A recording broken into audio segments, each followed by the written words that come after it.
Hi, it's Finlay Bates here.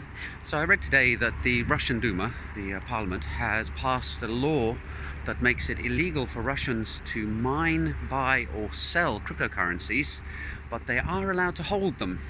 Which made me think, what do they actually mean by holding Bitcoin or Litecoin or any of these cryptocurrencies? Because if I'm holding an illegal substance, say a Class A drug, then it's pretty clear. I have a bag of it in my pocket or in the boot of my car or something like that. And it's very easy for a police officer to stop, search me and find that I've broken the law. However, when it comes to holding cryptocurrency, what that means is that I have a 256-bit number written down somewhere or stored on a USB drive.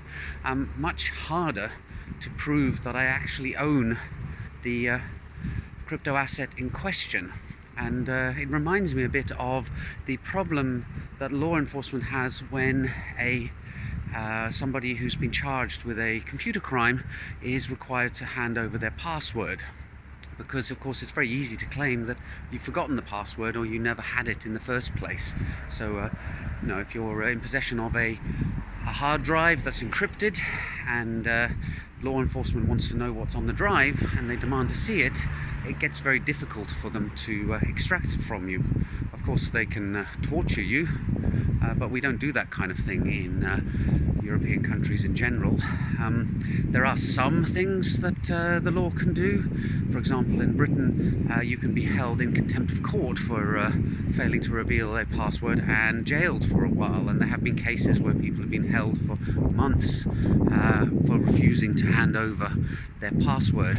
But in general, ownership of digital assets, although it has a lot in common with ownership of physical property, has some distinct differences, and one of them is plausible deniability compared to the issue with real physical assets. So an interesting philosophical question there. I guess that the Duma just took the easy way out, which is to say, well, given that we can't actually do anything about it, let's just make it legal, but we'll criminalize all the stuff surrounding it so that it's effectively ring-fenced. Anyway, interesting development. Russia once again flipping and flopping as they try to come to terms with this new world.